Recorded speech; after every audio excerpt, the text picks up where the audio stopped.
7절입니다. 그는 저 인자야 이스라엘 족속에게 고하여 이르기를 주 여호와의 말씀에 너희 열조가 또 내게 범죄하여 나를 욕되게 하였느니라. 이스라엘 사람들이 범죄하니까 하나님을 욕되게 했다. 그러니까 욕되게 했단 말은 뭐예요? 하나님을 부끄럽게 했다. 이런 뜻이잖아요. 우리가 믿는 자가 범죄하면 하나님을 욕되게 하는 일이 일어나더라는 거예요. 우리가 하나님을 믿는 사람들은 하나님을 욕되게 하는 일을 절대로 하면 안 되죠. 그런데 우리의 이 심령 속에는 하나님을 욕되게 하는 그런 모습들이 들어있더라는 거예요. 그러니까 그런 죄성들, 그런 것들이 우리 속에서 다 사라지고 없어져야 된다. 욕되게 하는 이런 일들이 우리 속에서 사라져야 된다. 그래서 하나님을 욕먹게 하는 일들을 우리는 만들면 안 된다. 이렇게 주님이 말씀을 하시는 거죠. 내가 그들에게 주기로 맹세한 땅으로 그들을 인도하여 드렸더니 그들이 모든 높은 산과 모든 무성한 나무를 보고 거기서 제사를 드리고 경록케 하는 제물을 올리며 거기서 또 분향하고 전제를 부어 드린지라. 이에 내가 그들에게 이르기를 너희가 다니는 산당이 무엇이냐 하였노라. 그것을 오늘날까지 바마라 일컫느니라. 그랬어요. 그러니까 욕되게 하는 일이 뭐냐 하면 이스라엘 산에 산당이 만들어졌어요. 바마, 높은 곳에 높은 곳이라는 뜻인데 이 바마라는 것이 산당입니다. 산당. 그래서 바마라 일컨다 말은 산당이라고 하는데 높은 곳마다 다 산당을 세웠단 말이에요. 원래 우리나라에 보면 우리나라의 산에 높은 곳에 다 뭐가 있어요? 절이 있잖아요. 그러니까 우리나라에 절이 있듯이 이스라엘 나라의 산마다 다 이 산당들이 있으면서 여기서 다른 신을 향하여 분향하는 이 제사가 만들어졌다는 거예요. 그러니까 하나님이 이게 욕되게 하는 거다. 이스라엘 나라는 거룩하고 깨끗한 나라가 되어서 이러한 이방인을 섬기는 산당이 전혀 없어야 된다는 거예요. 이방신을 섬기는 이 산당이 전혀 없는 그런 곳이 되어야 되는데 그렇게 되지 않는 그 자체가 바로 하나님을 욕되게 하는 것이다. 이런 거예요. 그러니까 우리들도 마찬가지. 우리가 예수를 믿는데 하면 안 되는 것을 한단 말이에요. 예수를 믿는데 하면 안 되는 일을 하다 보니까 그것 때문에 하나님이 계시면 감사 세상 사람들이 우리를 욕하는 경우가 나오지요. 예수 믿는 사람이 사기를 쳐봐요. 어떻게 돼요? 어휴, 저 교회 장로란 작자가 사기를 쳤다고. 그죠? 옛날에 이런 일들 한 20년 전인가? 근데 그때 20년, 30년 전에는요 교회에서 개가 있어서 개 알죠? 개. 도구 말고요. 모임 개. 개 모임. 아, 도구 말고. 도구 말고. 예, 그때는 개 모임들이 있는데, 그래가지고 무슨 권사님들, 집사님들 요래해가지고 서로 아줌마들 모여가지고 있잖아요. 막 개 하는데. 근데 개 하는데 그냥 자기들끼리 그냥 모임 만들어서 하면 좋은데, 꼭 개, 하면서 이제 돈 모아가지고, 이렇게, 돈을 모아가지고, 이렇게 한번 1번부터 10번까지 딱 해가지고, 1번 타는 사람, 10번 타는 사람, 이렇게 해가지고 하는 거 있잖아요. 예? 번호개. 막 이런 거. 그런 걸 하는 거야. 그런 걸 하면서 하다가 처음에는 잘해요. 처음에는 딱 돈 해가지고, 딱 돈 모아가지고, 딱딱딱딱딱 이렇게 목돈 딱 해가지고, 딱딱딱 주고, 이래가지고 잘했거든. 그런데 이게 너무 잘 되다 보니까 사람들이 많아지는 거예요. 사람들이 많아지니까 나중에는 이 사람들이 점점 많아지더만 나중에 이제 이 개주가 있잖아요. 모 권사님. 이렇게 개주가 있는데 그분이 돈을 첫 번째 탁 내가지고 돈이 한그릇 모여지고 이제 첫 번째 돈을 이제 그 사람들한테 줘야 될 때 그죠? 그때가 되기 전에 그 돈을 들고 날라버리는 거예요. 그래가지고 막 난리가 나는 거예요. 막 수십 명이 막 그 돈 그걸 그냥 날려버리고 그래가지고 막 찾는다고 그러고 교회가 쑥대밭이 돼버리고 그러니까 안 믿는 남편들이 교회에서 막 그 소리를 막 지르는 거예요. 이게 무슨 교회냐고. 그러니까 예전에도 이런 일이 있었고 지금도 우리가 살다 보면은 예수 믿는 사람들이 하지 말아야 될 일들을 하면서 하나님을 욕보이고 욕먹게 하고 이런 일들이 한두 가지가 아니죠. 그러니까 이런 일들이 우리 삶 속에서 벌어지는 것. 근데 왜 벌어지냐면 우상을 숭배하고 있기 때문에 그래요. 돈을 숭배하잖아. 그러니까 돈을 숭배하는 거예요. 또 교회 안에서 막 직분 이제 그런 거 하자, 직분. 그러니까 직분자 뽑고 이러면요. 벌써 아는 거예요, 사람들이. 이제 안수집사님들 이제 장로 뽑는다. 그러면 이번에 안수집사 10명인데 10명 중에서 2명 장로 뽑는다. 딱 이러면요. 이제 경쟁이 난리 나잖아요. 그래가지고 갑자기 사람이 안 하던 일들을 막 하면서 청소하고 화장실 청소도 하고 뭐 어디 뭐 사람들 뭐 주일학교나 뭐 청년들 뭐 어디 선교 뭐 가고 뭐 수련회하고 막 한 번도 뭐 그런 거 잘 내지도 않는 사람들이 그죠? 후원 막 팍팍 해주고 있잖아요. 갑자기 있잖아요. 벌써 그때가 다가오면은 소식을 먼저 듣잖아요. 그래가지고 되면은 그렇게 안 하던 일들을 막 하면서 그렇게 하는 거야. 그게 우상이에요. 우상. 그래 사람들이 그러면서 내가 장로가 돼야 되겠다 이러면서. 그래 남자들은 최고잖아요. 교회에서 장로 되는 게 최고잖아요. 최고 좋은 건데. 그러니까 막 그거 되기 위해서 막 힘을 쓰는 거예요. 그래가 목사님 맨날 목사님 모시고 있잖아요. 탁 떠가지고 맛있는 거 사드리고 이렇게 한다니까. 우리 교회는 그런 게 없습니다. 그것 때문에 제가 한 번도 맛있는 거 사고 내한테 뭐 사주는 적 본 적도 없고 이때까지 우리가 3번 이제 우리 임직자를 세웠거든요. 3번을 세웠는데 뭐 처음에 제일 많이 세웠지. 이제 얼마 전에 몇 명 세웠나? 장로 2명하고 권사 9명인가? 그래. 얼마 전에 9명. 뭐 그렇게 돼야 뭐 없어요. 그냥 목사님 오나물 라이석 하면서 이제 뭐 그래 이제 뭐 주더라고. 그게 다예요. 그런데 뭐 하기 전에 그죠? 하기 전에 뭐 해가지고 내가 밥 사주고 뭐 해주고 이런 건 없고 그렇다고 해서 뭘 달라하는 것도 없고 저는 이렇게 안 받는다. 저는 이렇게 얘기했거든요. 그런데 목사님이 안 받으면 안 된다 하면서 막 그래가지고 제가 이렇게 받았어요. 근데 뭐 제가 그분이 임직받는데 제가 뭐 받아야 될 이유가 뭐 있습니까? 저는 없다고 생각했거든요. 그래서 제가 임직자들 모아놓고 이제 회의할 때가 가장 저렴하게 가장 돈 안 들게 그래가지고 이제 했어요. 하면서 저한테 이렇게가 하겠다 하면서 근데 하지 말라고 하면서 그냥 우리가 그거 장로님 되는 게 하나님 앞에 영광이고 오히려 우리들이 담임 목사나 우리 당회원들이 축하를 해줘야 될 내용이잖아요, 사실은. 근데 그 축하를 좀 이렇게 찐하게 해드려야 되는데 축하는 안 하고 이제 받아볼게요, 이런 거죠. 그래 뭔가 우리가 어떤 명예를 얻기 위하여, 부를 얻기 위하여, 어떤 물질을 얻기 위하여서, 어떤 많은 다른 것을 얻기 위해서 우리가 그죠? 우리의 본성을 속이고 하는 그 모든 행동들이 하나님을 욕먹이는 거다. 여러분들 속에 있는 본성은요, 나는 이것을 얻기를 원해요 하는 게 요게 강하단 말이에요.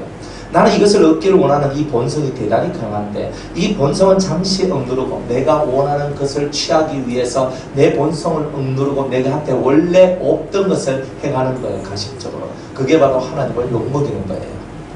그러니까 우리는 그런 거 하면 안 된단 말이에요. 그러니까 진짜 우리는 무엇을 하든지 하나님을 기쁘시게 하려고 하는 그 마음으로 우리가 이것도 하고 저것도 하고 이렇게 살아가야 되는데 그렇게 하지 않냐고. 그죠?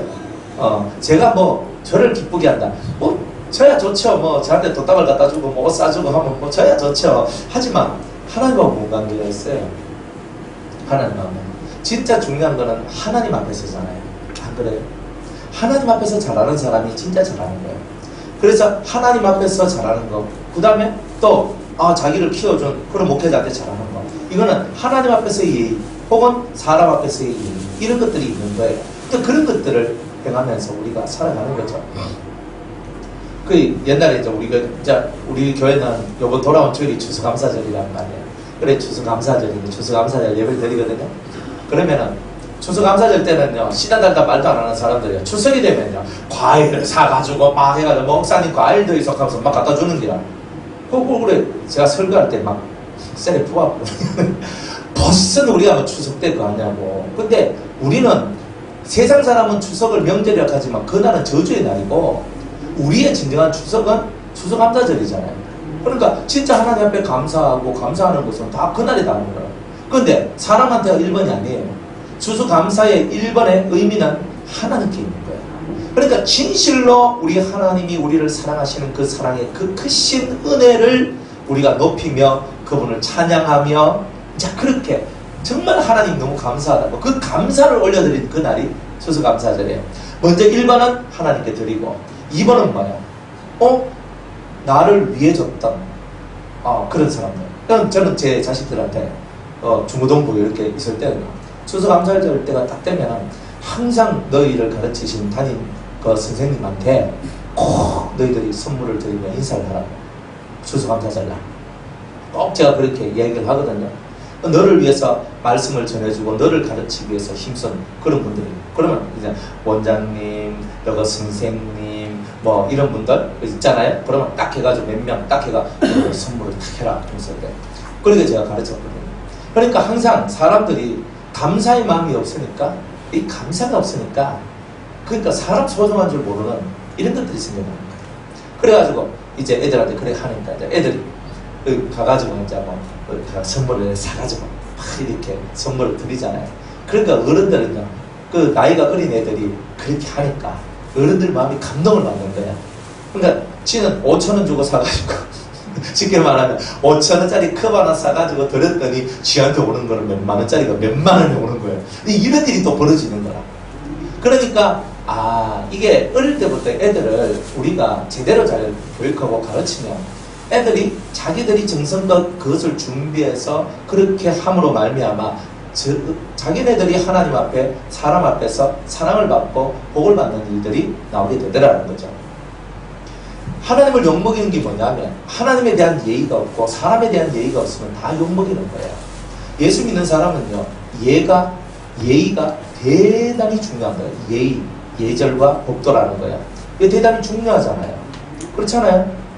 그러니까 우리는 모든 생활과 모든 삶을 할 때 예의, 예절 이 부분은 대단히 강조해도 이거는 사실은 부족함이 없는 거예요. 그래서 항상 하나님 앞에 드려야 될 예의와 사람 앞에 해야 될 예의가 항상 있다. 만약 내가 부모님께 드릴 것을 고르면 하나님께 드림이 되었다. 내가 하나님 앞에 드렸다고 부모님께 안 해야 돼?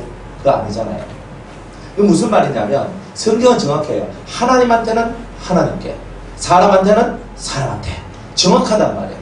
하나님의 것은 하나님께, 가이사의 것은 가이사에게. 그죠? 항상 하나님께 드릴 것은 드리고 부모님께 드릴 것은 부모님께. 그래서 이번 추수감사절에 여러분의 부모님들한테 감사의 마음을 전하시기 바랍니다. 부모님이 없으면 부모님이 없으면 할 게 없고 여러분들 위에 없으면 이제 받아 먹으면 된다는 뜻입니다. 여러분들 위에 없으면, 그죠? 부모님 혹은 그죠? 시부모, 친정부모 이런 부모가 안 계시면 이제는 내가 받아 먹어야 될 때가 됐구나. 이렇게 생각하시면 돼요. 내 위에 부모가 있으면 나는 아직 섬겨야 될 때구나. 이렇게 아시면 되는 거예요. 그래서 내 위에 부모가 있으면 내가 받아 먹으려 하지 말고 내 것을 통해서 나의 부모님을 잘 섬기는, 이제 이런 감사하다고, 나를 이 땅에 나게 해주셔서 감사하다고, 그죠? 지금까지 살아게 주셔서 감사하다고. 제가 어머니 아버지한테 이런 인사도 하고 또 이렇게 함께 할 수 있는 또 이런 은혜, 이런 것이 너무 감사하다고. 그러면서 그 감사의 말을 서로 나누면 그 멀어졌던 가족들도 가까워지지 않겠어요? 단지 우리가 감사가 없으니까 서로 멀어지는 거예요. 이래서 멀고 저래서 멀고 이런 게 하면 안 되거든요. 그러니까 항상 가까워지려면 항상 감사가 충만해져야 돼요. 그래서 여러분의 부모님들에게, 그죠? 감사를 전하고, 그리고 자식들한테도 가르쳐야 돼요. 이 추수감사절 날에는 이렇게 하는 것이 하나님 앞에서 옳은 것이다. 하나님 앞에서는 이렇게 하고, 그리고 사람 앞에서는 이렇게 하고, 이제 이러면서 이런 것들을 가르쳐주면서 자식들이 하나님 앞에서의 예의와 사람 앞에서의 예의를 정확하게 지켜나가도록 그렇게 교육시키고, 그렇게 해야 하나님 앞에서도 사람 앞에서도 사랑을 받는 자가 되는 거예요. 사랑을 왜 받아요? 사랑받는 사람은요, 사랑받을 만한 그만한 자격이 있어요. 그만한 일을 하더라고요, 사랑받는 사람. 저 교회 목회 17년, 만 17년이거든요. 만 17년 지금 넘고 지금 18년 차 이렇게 되는데, 딱 이렇게 사랑이 가는 사람은 사랑이 갈 만한 이유가 있어요. 그죠? 그런데 사랑이 안 가는 사람은 사랑이 안 가는 이유가 있어요. 확실히 그게 있더라. 그래서 사랑은 자기가 끼고 도는 거야. 사랑은 자기가 끼고 도는 거야. 그래도 교회에서 차별하면 됩니까? 차별하도록 본인들이 다 했거든요. 차별하려고 하는 게 아니고 본인들의 행동이 그렇게 되도록 만들어버린 거지 누가 차별하려고 그런 게 아니에요. 여러분이 진짜 사람한테 사랑을 나눠주고 감사를 하고 자비를 베풀어주고 긍휼을 그저 베풀고 한번 살아봐요. 옆에 사람들이 여러분들과 함께 하지 않겠어요? 그냥 좋은 이웃들을 난 좋은 이웃들이 필요해. 그럼 자비를 자꾸 베풀어줘요. 자비를 베풀어주면 이웃이 많아져요. 친구가 많아져요. 진짜 친구들이. 나를 위해서 울어주고 나를 위해 웃어주고 나를 위해 진짜 자신을 희생하고 헌신해 줄 수 있는 그런 이웃들이 나의 자비함을 통해서 만들어지는 거예요. 그러니까 이런 것들은 다 본인들이 다 만들어가는 거예요. 그래도 목사님은 날 사랑해 주셔야죠. 물론 저는 사랑해 드릴 겁니다. 저는 사랑해 드리지만 우격다짐으로 사랑이 만들어지는 건 아니에요. 목사님은 그래도 저를 위해 주셔야죠. 맞아요. 저는 성도님을 위해 드릴 겁니다. 하지만 당신이 날 위해 줘야죠 라고 말한다 그래서 제가 위해 드리는 것이 아닙니다. 그러니까 이 마음속에서 여러분들이 그래도 목사님은 이렇게 하셔야죠. 그래도 목사님은 이렇게 하셔야죠 라는 말을 하는 것이 잘못됐다는 거예요. 그게 아니고 여러분들 스스로가 감사를 하고 은혜로운 말을 하고 사람에게 덕을 끼치고 여러분들이 자비를 베풀면 저절로 여러분의 삶이 사랑받는 삶이 되고 그리고 감사의 삶이 돼요. 이런 것이 나오게 될 거란 말이에요. 그러니까 우리가 이런 삶을 사는 게 그리스도인의 삶이 아니냐. 이렇게 살아야지 하나님을 욕먹게 안 하잖아요. 하늘에 계신 너희 아버지께 영광을 돌리게 하라 그랬는데 뭐 때문에? 우리가 빛으로 살면 우리가 빛되게 살면 하나님 앞에 영광을 돌리는 일들이 나오는데 우리가 빛되게 살지 못하면 영광을 돌리는 일을 할 수가 없다는 거잖아요. 그러면 영광을 안 돌리면 하나님 욕먹게 하는 일만 나오는 거잖아요. 그게 예수 믿는 기가 하면서 그게 하나님 인생 그거 하면 되나? 하면서 근데 이런 얘기를 우리가 들으면 안 된다는 거죠. 우리는 어쨌든 사람은요 고귀한 사람, 고상한 사람, 성경적으로 보면 좀 성경의 단어로 보면 고명한 사람, 높고 밝은 사람, 그렇죠? 그러니까 우리가 좀 높은 사상을 갖고 그리고 밝은 사람이 되어줘야 돼요. 입에서 부정적인 말보다는 긍정적인 말이 나오고 긍정적인 말보다는 믿음의 말이 많이 나오는 사람, 이 사람이 복 있는 사람이에요. 내 눈앞에 볼 때는 이건 안 되지만은 그러나 사람으로는 할 수 없을 때 하나님으로서는 할 수 있습니다. 우리 함께 하나님을 믿고 기도하면 그 할 수 없는 일들도 할 수 있도록 하나님께서 아버지께서 해주시지 않겠습니까? 이런 말을 할 수 있는 사람. 그러면 이런 말들이 우리 삶의 씨가 되어서 삶의 씨가 뿌려지는 거예요. 그러니까 정말 할 수 없는 그 일들이 할 수 있게 되는 일들이 나와요. 그러면 하나님께 영광이 돌려지는 거잖아요. 근데 그렇게 안 하고 맨날 입에서 안 돼, 할 수 없어, 안 돼, 안 돼, 안 돼 이래버리면 그 입의 말대로 안 되는 거예요. 왜 하겠습니까? 이렇게 하고 있으면 맨날 왜 하겠습니까만 되는 거예요. 우리는 왜 하겠습니까가 없는 사람이에요. 할 수 있거든요. 무슨 말이냐. 믿는 자에게는 능치 못할 일이 없느니라. 내게 능력 주시는 자 안에서 내가 모든 것을 할 수 있습니다. 이런 고백을 하면서 그 할 수 없는 그것 진짜 남들이 봐도 이건 처절하고 이건 할 수 없는 그런 일이랄지라도 내게 능력 주시는 자 안에서 내가 모든 것을 할 수 있습니다. 이렇게 나가는 이 사람을 주님이 사랑하지 않겠냐는 거예요. 자기를 믿는 게 아니라 환경을 바라보는 것도 아니라 자기 보여지는 이 세상의 흐름 속에 갇혀있는 자가 아니라 이 모든 흐름을 뒤집어내고 바꿔낼 수 있는 유일하신 참 하나님께 자신의 믿음을 바치는 그 사람이 하나님 앞에 영광을 올리는 사람 아닐까요? 그리고 영광을 올려요. 그 영광을 올리는 거예요. 하나님의 영광을 다 올리니까 하나님이 기뻐하시는 거예요. 그러면서 선한 하늘의 빛이 또 하늘의 생명의 물줄기가 여러분 속으로 슈 들어오는 거예요. 그러면 속이요 두 가지 현상이 일어나요. 하나는요 속이 뜨끈뜨끈하면서 처음에는 따뜻하고요. 그 다음에는 뜨끈뜨끈하다가요. 그 다음에 속에서 불이 올라와요. 첫 번째 현상. 두 번째 현상은 뭐냐면 속에서 시원함이 올라와요. 이 두 가지 현상이에요. 전에 그랬다 그랬죠? 혹시 들은 기억이 나십니까? 그러니까 여러분들이 진짜 하나님께 은혜를 받으면요 둘 중에 하나가 와요. 그죠? 어제 어떤 권사님 이제 우리 대전에서 이제 예배를 드렸는데 그 권사님이 이제 자기 얘기를 하시는 거예요. 자기가 젊었을 때 교회 나갔는데 갑자기 자기 앞에서 바람이 그냥 확 불더래요. 갑자기 그 바람을 자기가 하는데 어제 자기 또 눈을 뜨고 보니까 들리는 것도 없고 아무것도 없는데 갑자기 바람이 쳐 불었대. 그래가지고 그 바람이 불었는데 바람이 부는데 그 바람을 맞고 난 다음부터 1년 동안 감사만 나온대. 감사만 나오는데 그 이제 농촌에서 이제 농사를 짓고 계시니까 가서 고추가 잘 자란 거 보고 하나님 고추가 잘 자라는 거 너무 감사해요. 눈물이 흘리고. 실제로 이렇게 사셨대요. 그러면서 뭐가 뭔데 이게 감사가 된대요. 그래가지고 이게 이렇게 돼서 감사합니다. 그러다 감사하는 순간 눈물이 그냥 두두두두두두 떨어진대.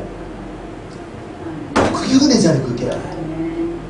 그러니까 이제 권사님이 바람 성령을 받았네요. 이 바람 성령을 받으면 자유케 하는 은혜가 오는데 그 모든 세월 다 지나되 이제 이 진리의 은혜 속에 들어오셔서 또 그 권사님이 말씀을 듣고 맨날 이제 제 설교 있잖아요. 여기 라디오 있잖아요. 라디오 그러니까 설교 그거 듣고 들으시거든요. 그 설교 딸이 그거 다 해줘가지고 그래가지고 이제 딱 해가 듣는데 말씀 들으면서 자기가 창세기 3장 3절을 깨닫다. 우리가 하나님을 믿지 못하고 이 은혜 안에 살지 못하는 우리가 짐승입니다. 어디 뭐 극하면서 막 아유 75인가 그러신데 그 75 권사님이요. 우리가 짐승이시여 하면서 이렇게 막 말을 하는 거예요. 창세기 깨닫고. 그러면서 이제 그래가지고 말을 막 하시는 거예요. 그래 나이가 들어도 연세가 들어도 정신이 똑바르니까 사람이 은혜를 받는 날이 오는구나. 은혜를 받는 날이 오는구나. 그죠? 아직 여기는 75은 없는 줄 아네요.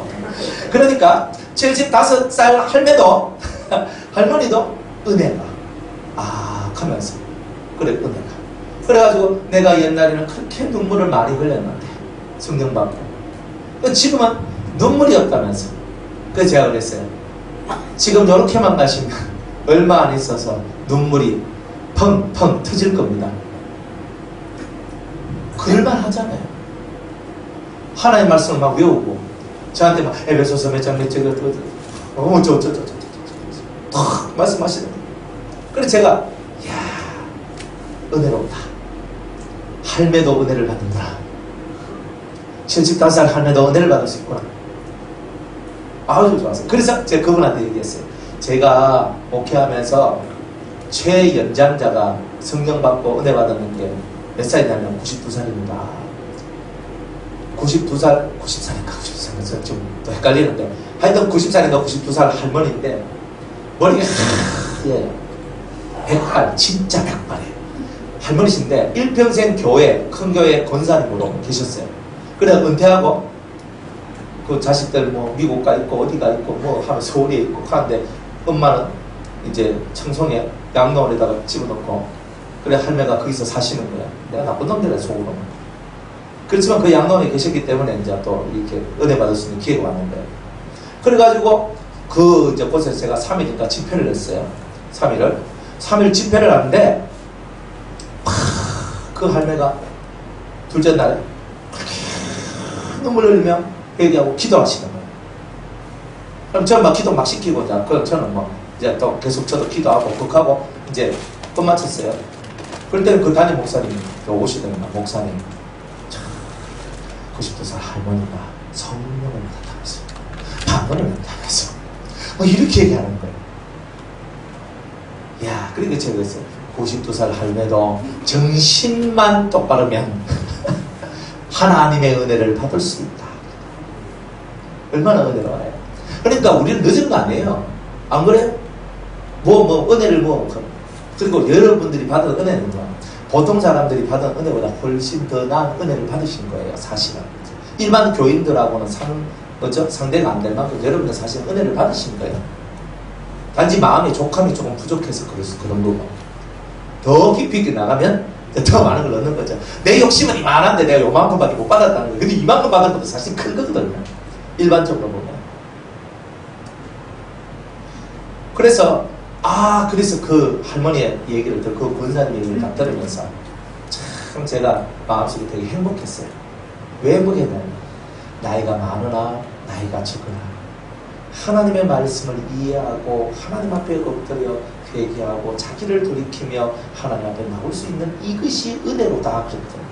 그게 참 감사했어요. 어쩌면 하나님께서 저에게 주신 추수감사의 선물이 바로 그 권사님이 아닐까.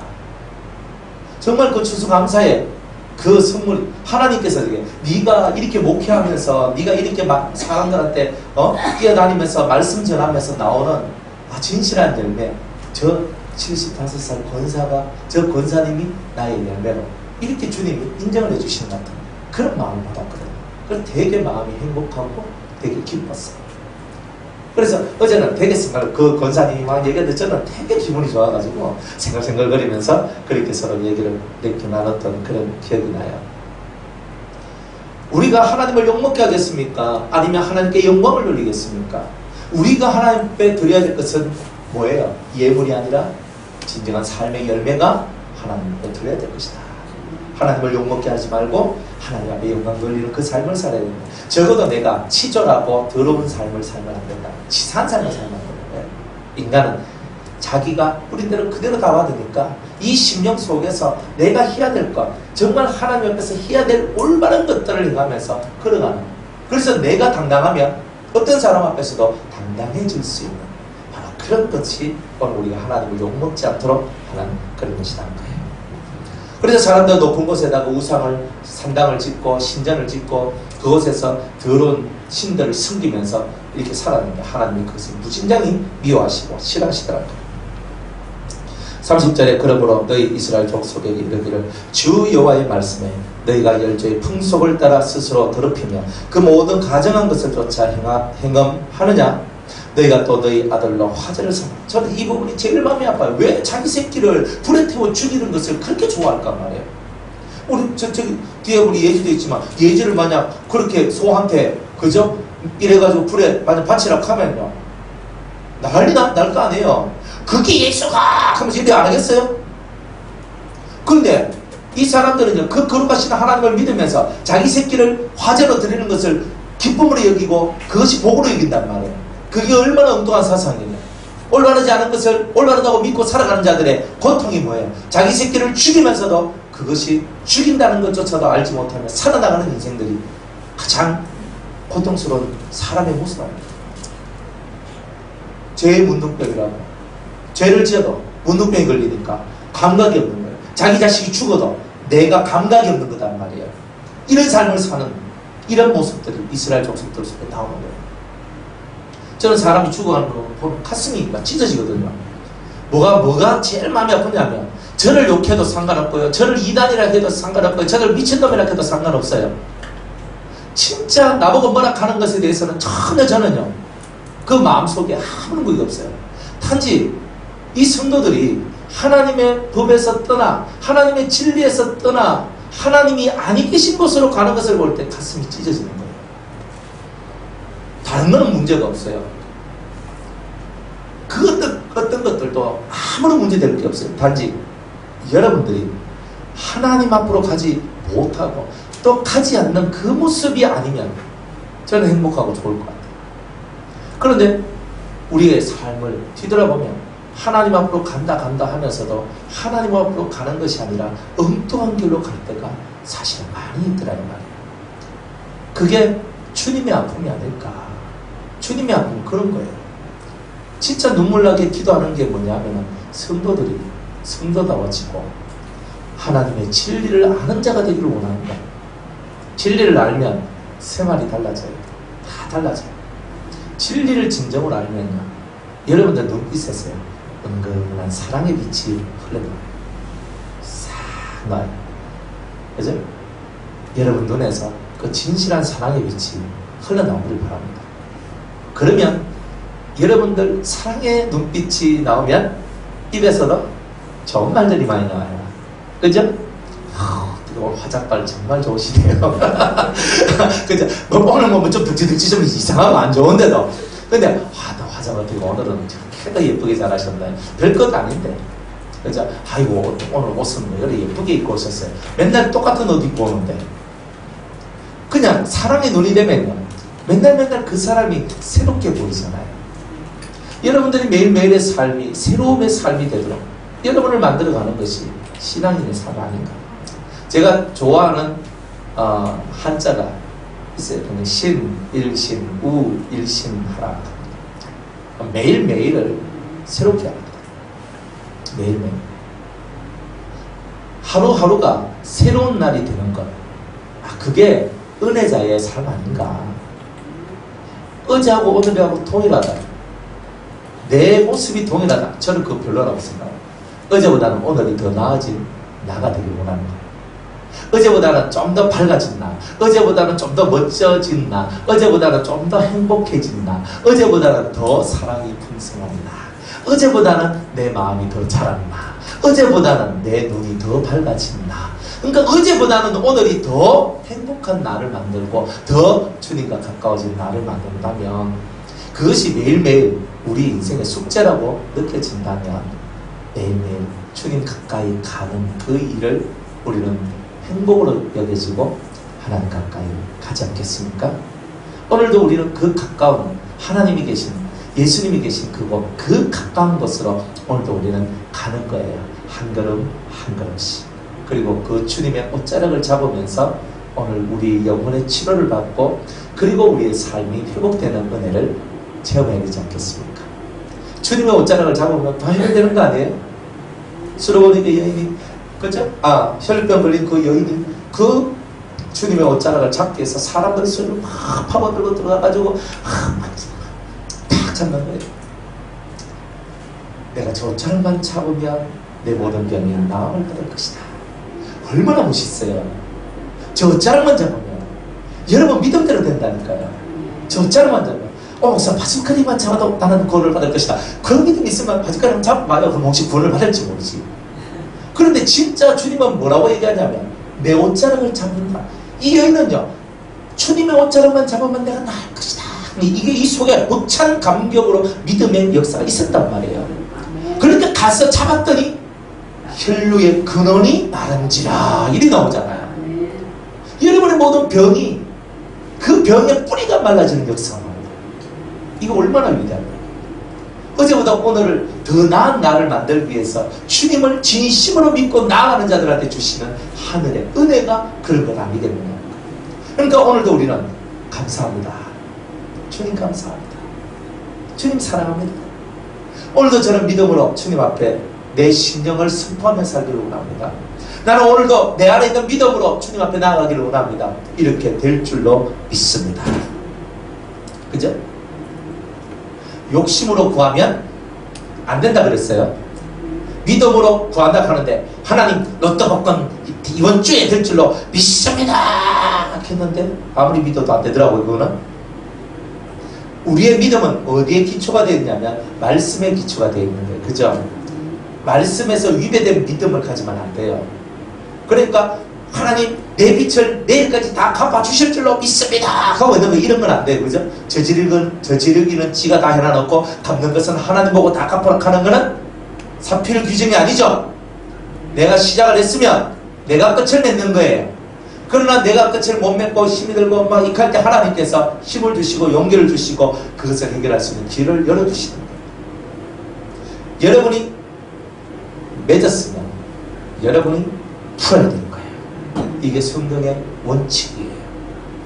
그러니까 너희들이 제단에 예물을 드리러 왔는데 원망받을 만한 일이 생겨나면, 그죠?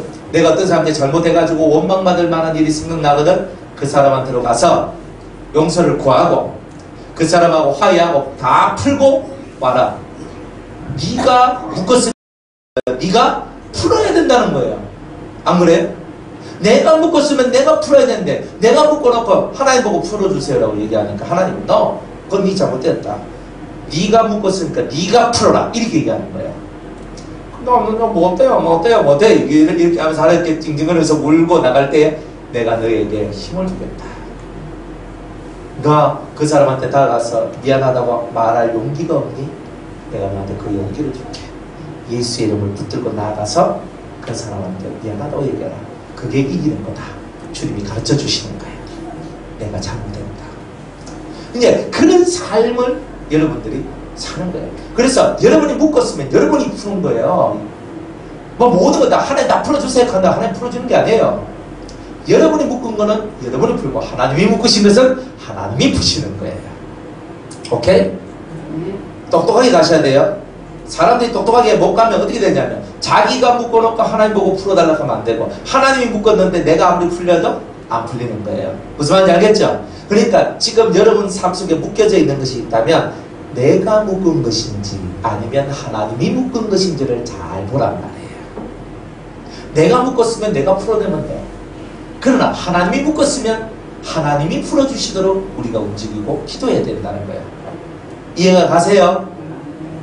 여러분이 신앙생활 할 때 여러분의 인생 속에 다가오는 그 어떤 문제든지 두 가지로 보면 된단 말이에요. 내가 묶은 건지 내 때문에 일어난 건지 하나님이 역사하시는 건지 이것만 살피면 돼요.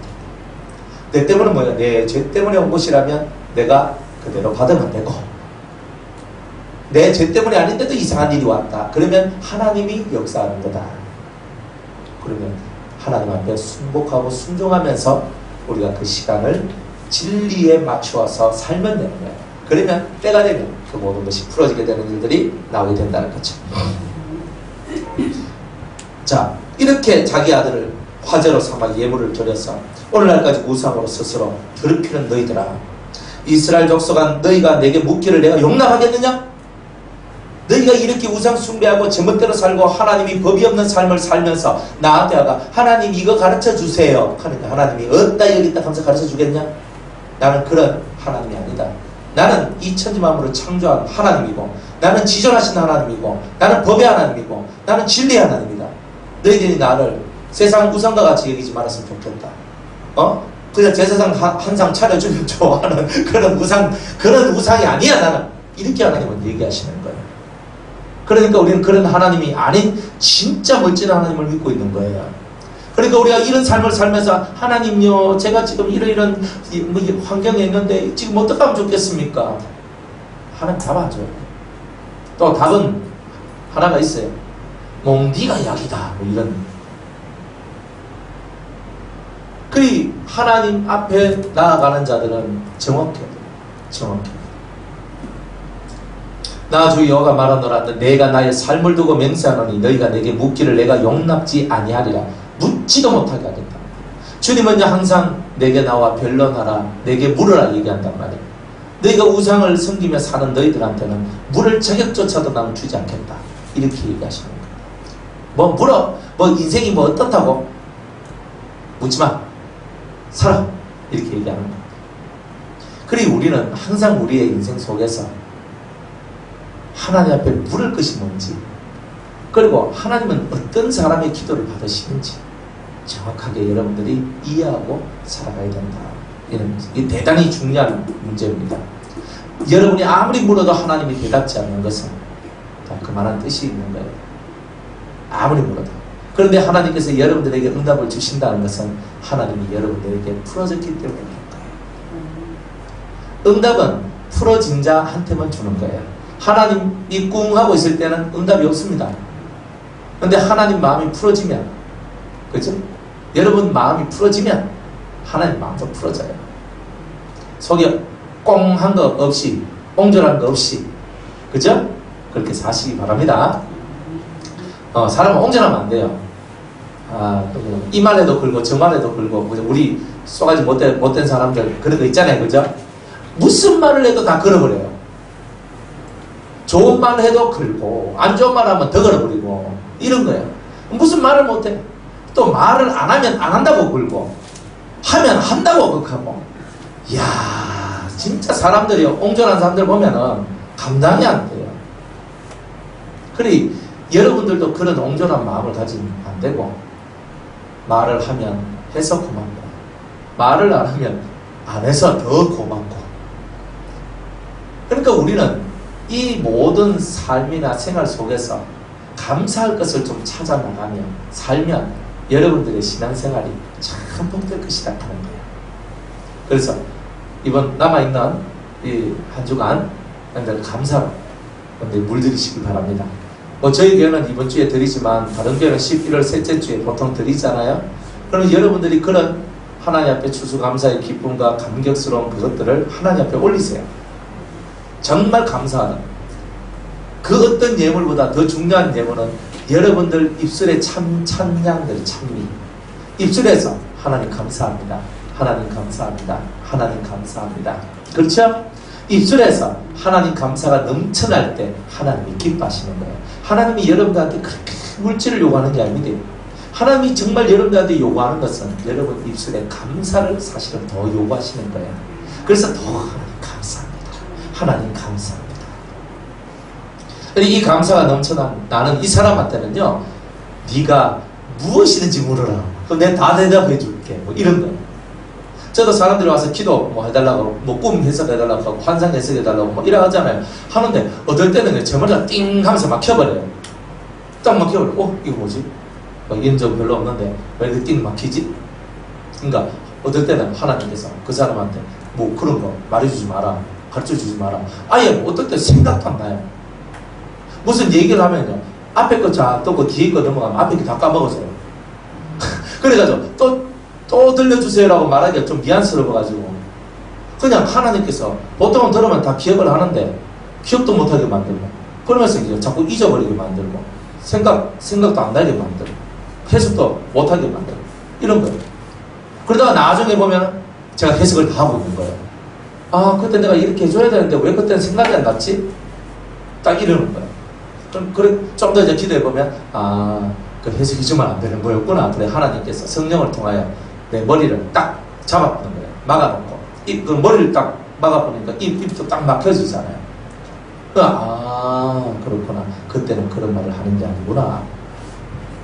그러니까 우리가 주님이 우리한테 늘상 말씀하시는 분으로 와야지 이렇게 막아버리면 안 되는 거예요. 그러니까 하나님한테 우리는 오늘도 잘 보여야 돼요. 그죠? 화장 열심히 해가지고 멋있게 양복 입고 왔다고 잘 보이는 게 아니고 마음 심보를, 예쁜 심보를 하나님께 늘 올리면 되는 거예요. 그죠? 그러면 아우 예쁜 나의 성도들아, 너희들의 그 예쁜 모습을 내가 얼마나 사랑한 줄 아느냐, 네가 무엇을 원하느냐, 나의 절반이라도 내가 너에게 주노라. 네가 묻는 것이 뭐냐, 네가 원하는 것이 뭐냐, 내가 너한테 무엇이든지 아낌없이 주지 않겠느냐. 좋아봐요, 사랑스러워봐요, 기뻐봐요, 다 해주지. 이제 밉생이 돼봐요. 밉생이 되면 이제 입에 넣었던 것도 다 그냥 빼앗아가지고 안 주고 싶어 정말. 너희가 내게 묻기를 내가 용납하지 아니하리라. 묻는 것조차도 하나님은 용납지 아니하리라. 너희가 스스로 이러기를 우리가 이방인 곧 열국 족속같이 되어 목석을 숭배하리라 하더니와 너희 마음에 품은 것을 결코 이루지 못하리라. 하나님께서 자기 백성들은요 끝까지 다루신다는 거예요. 끝까지 다뤄가지고 너희들은 목석을 숨기는, 그렇게 우상을 숨기며 살겠다 하지만 그 우상을 버리고 내한테 돌아오도록 내가 너희들을 만들 것이다. 이렇게 말씀하시는 거예요. 나 주 여호와가 말하노라. 내가 나의 삶을 두고 맹세하노니 내가 능한 손과 편팔로 분노를 쏟아 너희를 단정코, 그죠? 다스릴지라. 내가 확실히 내가 너희들을 분노로 다스릴 것이다. 몽디로 후려치겠다는 거예요. 인생의 막대기와 사람의 채찍으로 신학을 했죠. 쳐버려요. 그러니까 사람들 속에서 시달키도록 만든다는 뜻이에요. 인간 세상 속에서. 그러니까 여러분이 인간 세상 속에서 시달키는 게 많다는 말은 뭐예요? 하나님의 채찍이, 하나님의 막대기가, 사람의 막대기, 인생의 채찍이 우리한테 왔다는 말이에요. 그럼 여러분이 사람한테 시달리는 것 자체가 여러분이 지금 징계를 받고 있다는 그런 뜻이 사실은 많아요. 그러니까 여러분들이 사람한테 시달리지 않는 삶을 살아요. 그죠? 그러니까 그런데 두 가지예요. 사람한테 시달려도 훈련으로서 시달리는 게 있고 징계로 시달리는 게 있어요. 훈련은 뭐예요? 내 인격을 만들어내고 나를 사람, 완전한 하나님의 사람 만들어내기 위해서 사람 속에서 시달려도 범죄치 않는 욕과 같은 그런 모습을 가지도록 만들기 위한 그런 것도 있어요. 그러나 징계성 시달림이 있어요. 사람 속에 들어가가지고 완전히 막 엎어진대요. 그럼 어떻게 구별해요? 어떻게 구별하냐면 사람 속에 들어가면 여러분 속에 자꾸 죄성이 폭발해 와요. 사람 속에 들어가면 하나님이 해주시는 게 아니라 징계로 들어갔을 때는 내 속에 들어있는 이 악성들이 막 폭발하고 화가 나고 못 참고 막 이런 것들이 계속 나오는 거예요. 그렇게 되는 걸 보면 이건 징계구나. 죄가 죄를 낳고 계속 죄가 죄를 낳도록 만드는 거구나. 징계. 그런데 하나님이 하시는 거는요. 하나님이 하시는 거는 여러분을 죄짓게 하려는 게 아니에요. 여러분의 성품을 교정시켜 주려고 하는 거예요.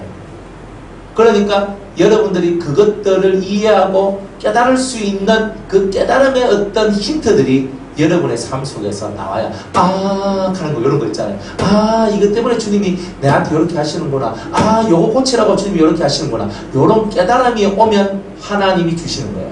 근데 그런 깨달음이 없이 사람 속에서 계속 진탕, 그냥 그 흙탕물 속에 들어가가 완전히 막 하면서 들어가는 거는, 그죠? 그거는 징계습니다. 이렇게 보십니다. 그러면 계속 죄가 죄를 낳고 죄가 죄를 낳으면서 여러분들이 대단히 험난한 그런 이제 인생길을 걷게 되는 그런 게 나오는 거죠. 깨달음이 온다. 아, 하나님이 하시는구나. 이래 보시면 돼요. 사람 속에 너무 들어가지 마세요. 진흙탕입니다. 흙탕 속에 들어가면 우리가 흙탕물이 다 튀면 우리가 고통하는 거죠. 그죠? 그래서 능한 손과 편팔로 분노를 쓰다 너희를 열국 중에서 나오게 하며 너희의 흩어진 열방 중에서 모아내고 너희를 인도하여 열국 광야에 이르러 거기서 너희를 대면하여 국문하되 내가 애굽 땅 광야에서 너희 열절을 국문한 같이 너희를 국문하리라. 나 여호와의 말이니라. 국문한다는 말이 뭐예요? 이거는 하나님이 친히 심판을 한다는 뜻이에요. 그죠? 왜 심판 어디에서 하냐면 열국 광야에서 여기는 어디냐면 바벨론이죠. 바벨론에서 하나님께서 심판을 주신다는 거예요. 그래서 여기에서 내가 너희를 대면하여 얼굴을 마주마주 보는 듯이 내가 너희를 심판하여서 너희 죄를 깨닫게 해주고 너희를 돌이킬 수 있도록 만들어주겠다. 이런 뜻이 농후합니다. 37절에 내가 너희를 막대기 아래로 지나게 하며 언약의 줄로 매느니라.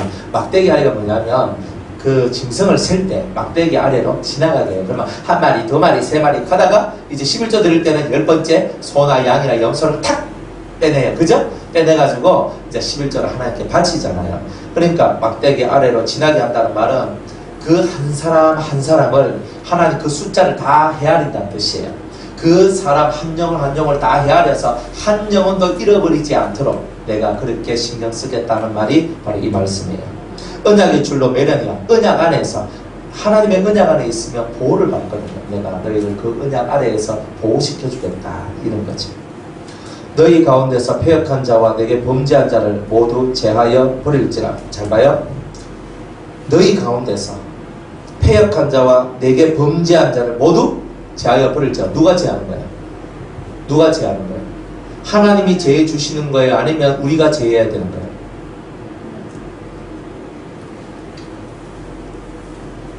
너희 가운데서 패역한 자와 내게 범죄한 자를 모두 제하여 버릴지라. 이 말을 할 때 내가 내 속에 있는 혹은 우리 주위에 있는 패역한 자와 범죄한 자를 제거한다. 다른 말로 하나님을 거스리고 하나님을 대적하고 그저 하나님께 불순종하고 그리고 하나님 앞에 듣지 않은 그런 모든 모습들이 내 속에서 사라져야 된다는 거예요. 그들은 절대 가나안 땅 이스라엘 땅에 들어가지도 못하리니 왜 못 들어가요? 그런 부정하고 더러운 것은 못 들어가잖아요. 그런 것은 다 지옥에 던져야 되는 거잖아요. 안 그래요? 나 주 여호와가 말하노라. 이스라엘 족속아 너희가 내 말을 듣지 아니하려거든 가서 각각 그 우상을 섬기고 이후에도 그리 하려무나마는 다시는 너희 예물과 너희 우상들로 내 거룩한 이름을 더럽히지 말지어다. 하나님은요 강단이 있거든요. 야, 내 안 믿고 너희들 우상한테 가가지고 우상을 섬기고 막 그렇게 살 것 같으면 그렇게 해라. 하지만 내 이름은 쓰지 마라.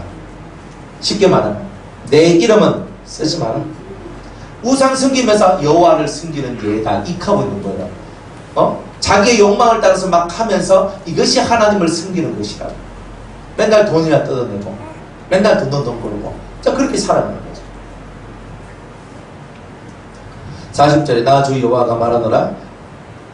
이스라엘 온 족속이 그 땅에 있어서 내 거룩한 산 곧 이스라엘의 높은 산에서 다 나를 섬기리니 거기서 내가 그들을 기쁘게 받을지라. 거기서 너희 예물과 너희 천시당 천열매와 너희 모든 성물을 요구하리라. 그래요. 이제 때가 되면 이스라엘 온 족속이 그 땅에 있어서 그래요. 그죠? 이 그 땅이 뭐냐면 천년왕국이에요. 이제 이 죄악의 세상이 다 끝나고 이스라엘이 회복되는 날이 올 것이다. 이 죄악의 세상 속에서는 다 험난하게 살거든요. 이 험난한 인생 속에서 모든 사람이 다 벗어나는 거예요. 다 벗어나서 그죠? 내 거룩한 산 곧 이스라엘의 높은 산에서 다 나를 섬기리니. 그죠? 그러니까 이 거룩한 산, 모든 하나님의 거룩한 산과 높은 산에서 사람들이 다 거룩함과 높은 이상을 갖고 하나님 앞에 나와서 하나님을 섬기는 그런 날들이 올 것이다. 거기서 내가 그들을 기쁘게 받을지라. 지금은 하나님이 우리를 기쁘게 못 받아요. 우리가 죄악에 너무 물들어 있어서. 그러나 그리스도의 나라가 오면, 천년왕국이 오면 그때는 죄가 없는 세상이 만들어지는 거예요. 그때는 내가 너희를 받을 것이다. 그리스도의 나라, 메시아의 나라, 메시아의 왕국이 와야지만 내가 너희를 받을 것이다. 이렇게 얘기합니다. 거기서 너희 예물과 너희 천신하는 첫열매와, 천신하는 첫열매가 뭐냐면 그 철 따라서 이렇게 난 과실이나 농산물들을, 그저 농산물들의 첫열매와 그저 너희 모든 성물을 요구하리라. 그때서야 하나님은 진짜 예물을 요구하신다. 죄 많은 세상에서 우리가 드리는 이런 것들은요, 죄와 섞여져 있는 것들이 많더라 이 말이에요. 그런데 그 시절이 오면 죄가 없이 정말 깨끗한 땅에서 죄가 없는 마음으로 드리는 진정한 깨끗한 예물을 나는 받을 것이다. 이렇게 말씀을 하는 겁니다. 그죠? 우리는 할 때 있잖아. 내가 돈이 있을 때야 뭐 하는데, 돈이 없으면요, 내가 많은 것도 막 이렇게 하고 있는 거거든요. 근데 그런 게 있다 이 말이에요, 우리 속에는. 그러니까 지금은 우리가 두렵고, 그리고 떨리고, 또 힘이 들고, 어렵고, 그죠? 그리고 자꾸 뭔가 이 속에 그런 게 있단 말이에요. 그런 것 가지고 흥금만 하는 것도 그렇게 하면서 이렇게 하는 우리의 모습들도 사실은 많이 있다 이 말이에요. 그게. 그러니까 이 땅에서는 이제 우리가 그런 마음 속에서 이렇게 흥금하고 이렇게 하나님 앞에 뭐 드리고 하는데, 뭔가 항상 우리는 절제란 말을 쓰지만 절제가 아니라, 그죠? 우리 스스로가 이렇게 하면 안 되는데, 이렇게 하면 내가 살림이 안 되고, 이렇게 하면 뭐가 안 되고, 이렇게 하면 뭐가 안 되고, 이런 생각 많이 하지, 하나님 더 깊이 생각 안 하는 그런 세상 속에 우리가 살고 있어서, 지금은 우리가 아무리 예물을 드린다 할지라도 그 예물이 정말 하나님이 받으신 듯한 온전한 예물이 되는 것은 별로 없다는 뜻이에요. 그러나 이 그리스도의 나라가 오면 그런 마음이 없는데, 다 열려진 마음, 하나님을 향해 다 열려져서 하나님 앞에 드림이 기쁨이 되는 바로 그런 세월들이 오게 될 것이다. 그렇지 않습니까? 우리가 그런 날들을 소망해야 되잖아요. 내가 너희를 인도하여 열국 중에서 나오게 하고 너희의 흩어진 열방 중에서 모아낼 때 내가 너희를 향기로 받고. 우리를 향기로 받는데요. 향기로 받는데요. 향기. 저도 이렇게 우리 집에 이제 남자 향수가 있어요. 한 번씩 뿌리거든요. 뿌리다가 이제 한 번씩 이렇게 탁 떠버려요. 그러면 향기가 싹 나. 그죠? 향기가 싹. 그러니까 냄새를 맡으면 냄새 좋다. 내가 뿌려놓고 냄새 좋다고. 그런 거예요. 근데 또 이제 뭐 이렇게 아줌마들이나 뭐 아가씨들이나 이렇게 여자들도 향수 이렇게 뿌리가 보면 냄새 맡아보면 냄새가 되게 좋거든요. 그러니까 냄새가 좋으면 뭐예요? 기분이 좋아져요. 그리고 마음에서 기쁨이 올라오고 행복한 마음이 들어요. 뭐 잘 모르시면 오늘 집에 가서 향수를 한번 살짝 뿌려보세요. 그러면 향기가 싹 나는 게 좋아요. 그러니까 그렇구나. 우리를 향기로 받는다는 말은 뭐야? 거룩한 예물로 받는다는 뜻이고, 내가 너희를 기쁨으로 받겠다는 뜻이죠. 그러니까 내가 너를 기쁘고 아름다운 것으로 내가 너를 받아주겠다. 내가 너를 뿔려라 하며 헬시바라 하리라. 그렇잖아. 내가 너를 나의 신부로, 나의 아내로 내가 맞아주겠다. 이게 향기잖아요. 멋진 얘기죠. 그러니까 이런 얘기들, 내가 너하고 결혼할게. 내가 너를 나의 신부로 맞아들일게. 너는 내 것이야. 주님이 이렇게 인정해주는 이것이 뭐냐? 이게 향기예요.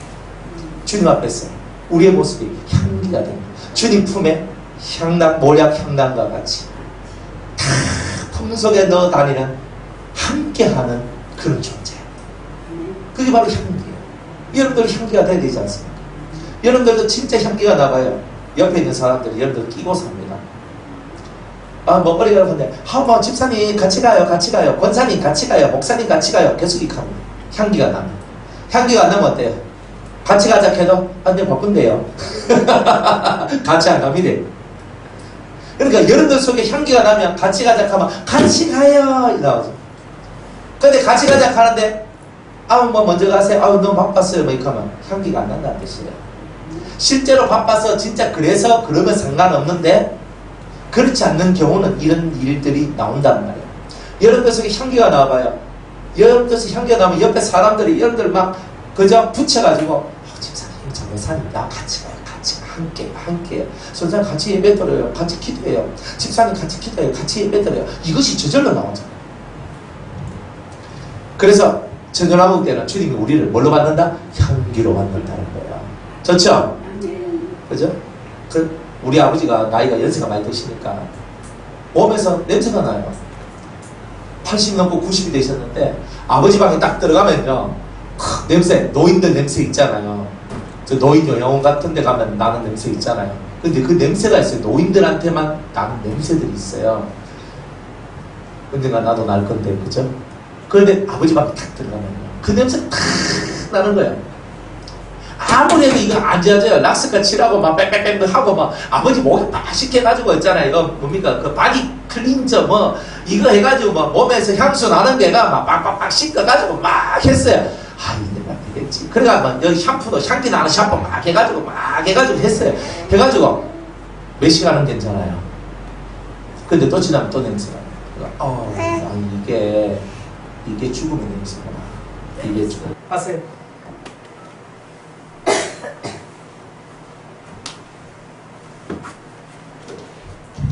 예. 자, 남방들의 삼림이다 하는 말은 예수를 믿는다, 우리는 그래도 주님을 믿는다 하는 그런 족속들, 그런 사람들을 향하여서 주님께서 예언을 하는데, 남방 삼림들에게 이르기를 여호와의 말씀을 들을지어다. 주 여호와의 말씀에 내가 너의 가운데 불을 일으켜 모든 푸른 나무와 모든 마른 나무를 멸하리니 맹렬한 불꽃이 꺼지지 아니하고 그 남에서 북까지 모든 얼굴이 그슬릴지라. 이래 얘기합니다. 그러니까 나는 그래도 신앙생활 잘해, 나는 은혜생활 하고, 나는 뭐 기도도 하고, 나는 뭐 그렇게도 한다라고 얘기하는데, 그러면 그들 속에 뭐가 아직은 안 빠졌단 말이에요. 죄가 안 빠졌단 말이에요. 우상 숭배가 안 빠졌단 말이에요. 내가 탐심이 내 속에 있단 말이에요. 탐심은 어디서부터 온다 그랬어요? 소유욕으로부터 온다 그랬잖아요. 그러니까 내 속에 자꾸 소유하고자 하는 그 마음, 탐심들이 쭉 올라오는 데서 그걸 갖고 기도하고 그걸 갖고 하면서 교회생활, 종교생활을 참 잘하고 있다는 거예요. 그런데 하나님은 그들을 향하여서 너희 가운데 불을 일으켜 모든 푸른 나무와 모든 마른 나무를 멸할 것이다. 좋은 것이든 나쁜 것이든 하나님은 다 멸한다는 거예요. 맹렬한 불꽃이 꺼지지 아니하고 남에서부터 북까지 모든 얼굴이 다 거슬릴 것이다. 그죠? 낮은 자나 높은 자나 다 얼굴이 새까맣게 거울러지는 이런 일들이 있게 될 것이다. 너희 얼굴이 타진다. 새까맣게 된다는 말은 온갖 걱정과 근심으로 가득 차게 되는 일들이 있게 될 것이라는 거예요. 지금 우리나라 같은 경우는 민주주의죠. 종교의 자유가 있는 것이죠. 종교의 자유가 있으니까 사람들은요, 뭐 이 종교 저 종교 할 것 없이 막 돌아다니면서 이렇게 산단 말이에요. 그런데 이런 사람들한테는 하나님께서 근심과 걱정거리가 넘쳐나도록 만들어주는 거예요. 여러 가지 해석할 수 있습니다, 여기는. 그러니까 첫 번째는 잘 믿는다라고 하는 사람들, 그런 사람의 얼굴에 근심과 걱정을 주님 끊어지지 않도록 해주겠다는 뜻입니다. 두 번째는 민주주의 같은 좋은 환경 속에서 예수 믿는 사람들도 있지만 또 좋은 환경 속에서 얼마든지 예수를 찾고 하나님을 찾고 나올 수 있는데도 그렇게 나오지 않는 그런 사람들에게, 그 사람들에게 얼굴을 거슬릴 것이다. 그런데 이것을 우리 남한과 북한을 이렇게 살펴보면요, 우리나라도 지금 우리나라 얼굴이 거슬려지고 있거든요. 우리나라 얼굴이. 안 그래요? 열강 중에서 우리나라가 지금 샌드위치 돼 있잖아요. 샌드백 돼서 맨날 얻어 터지잖아요. 우리나라가 지금 그런 형국이라고. 남에서부터 북까지, 그죠? 주님이 남에서 북까지 맹렬한 불꽃이 꺼지지 아니하면서 모든 얼굴이 다 거슬리는 거예요. 얼굴이 확 펴지는 거예요. 그러니까 얼마나 얼굴이 아프겠어요? 따갑겠어요? 그리고 보기가 흉하겠어요? 지금 우리 남북의 관계가 그렇고 남북의 모습이 그런 거예요. 우리나라는 이것도 아니고 저것도 아니고 엉뚱하게 지금 이상하게 지금 낑겨가지고 나라 꼬라지가 지금 말이 하는 거예요. 뭐 대북 인도적인 거에서 800만 불 뭐 이렇게, 그죠? 그 북한이 준다 이러더라고요. 그래가지고 뭐 유니세프하고 무슨 국제 무슨 기구 요 두 군데를 통해 가지고 450만 불 그리고 350만 불 해가지고 그것을 이렇게 준다 그런 거예요. 그래 지금 전국이 북한에서는 미사일 쏘고 핵이 어떠니 저떠니 하는데 남한에서는 적하고 있는 거예요. 그러니까 이게 안 맞는 거라 이런 게. 다 자기 얼굴을 거슬리고 있고 믿는 자들도 지금 이 시대가 얼마만큼 주님이 오실 때가 가까운지 알지 못하고 정확한 회개 운동은 안 하고 그죠?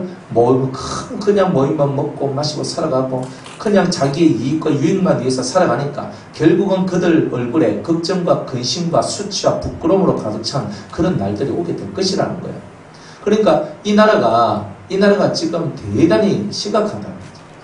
모든 것이 지금 좌파적인 흐름으로만 다 흘러가고 있고 다 흘러가니까 이제 조금 있으면 진짜 동성애 합법화 된다니까요.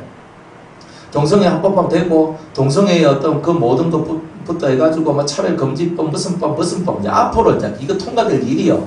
이제는 이 문재인 정부 때 안 되더라도 이 다음 정부에는 꼭 아마 될 것 같은 진짜 그런 이야기들이 우리나라에도 이제 벌어진다는 거예요. 이거 우리나라가 지금 심각하다고요. 사실 대단히 심각한 그런 이제 실정이 있는데 이 나라와 민족을 위해서 우리 믿는 자들이 참으로 이 마지막 때에 우리나라가 이런 좌파적인 그 정권이 들어서 가지고 우리나라가 지금 이렇게 힘들고 지금 어려운 이제 그런 것들이 자꾸 드러나는데 지금은 초반기라서 그런 거예요. 앞으로 가면 더 심하게 나올 거예요. 그래가지고 문재인 정부가 처음 들어와서 박근혜 전 대통령 때문에 인기가 얼마나 많이 올라갔습니까? 지금은요 65% 문재인 그 대통령의 인기가 65%에 계속 떨어진대요. 지금 TV 같은 데 보면 신문에 이렇게 보면 계속 떨어진다는 거예요.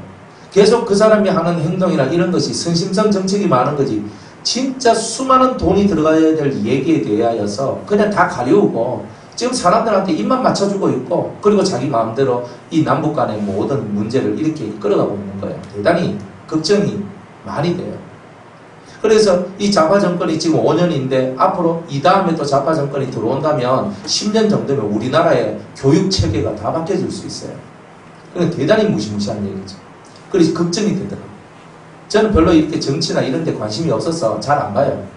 안 보는데 한 번씩 이제 이렇게 뉴스 같은 걸 보면은 기가 막히는 거예요.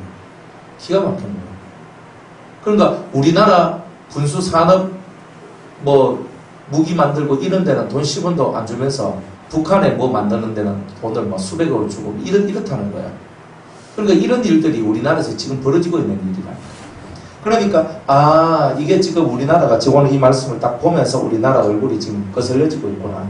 지금 이제 이러면서 우리가 우리 대한민국이 열강 속에서 수치와 부끄러움을 당하고 진짜 이렇게 나오는 거구나. 이게 이런 또 메시지가 또 이 안에 들어있구나. 좀 이렇게 봐요. 물론 혈기 있는 자는 나 여호와가 그 불을 일으킨 줄 알리니 그것이 꺼지지 아니하리라 하시기로 이제 하나님은 이 숨쉬고 있는 모든 사람들한테 말을 합니다. 우리나라 사람들한테 믿는 자들한테 믿는다고 하는 자들한테 내가 이 불을 일으켰다. 내가 너희를 다 태울 것이다. 푸른 나무나 마른 나무나 좋은 것이나 나쁜 것이나 내가 다 태울 것이다. 그러니까 우리가 이 땅에서 만들어 놓았던 좋은 것이든 나쁜 것이든 결국은 다 태워지는 날들이 온다는 거예요. 근데 그게 너무 마음 쓰지 말라는 거예요. 오직 여러분의 믿음, 여러분의 신앙이 하나님을 향하여 집중해 들어가는 그런 은혜가 있기를 원한다는 거죠. 내가 가로되 오라 주 여호와여 그들이 나를 가르쳐 말하기를 그는 비유로 말하는 자가 아니냐 하나이다 하니라. 이 얘기를 들으니까 에스겔이 속이 타서 오호라 주 여호와여 진짜 애통하는 심령으로 주 여호와여 진짜 이게 너무 비통한 심령으로 이 말을 하니까 그죠? 옆에 있는 유대인들이 하는 말이 뭐냐면 그는 비유로 말한 자니 이게 다 비유야. 실제로 이런 일 안 일어나 이런 말이라고. 그러니까 믿음 없는 족속들은요 이런 일 안 일어나 하고 끝내버리고 절대로 그렇지 않습니다. 하나님이 하신 말씀 반드시 이루어져요. 하나님의 율법은 1.1억이라도 틀려지는 것이 없고 다 이루어진다 그랬어요. 그럼 깨닫고 여러분들 마음속에 시대적으로 여러분들의 영혼이 더 하나님과 가까워지기 위한 그런 노력하시는 또 여러분들 되시기를 주님으로 축복합니다. 자, 여기까지 하겠습니다.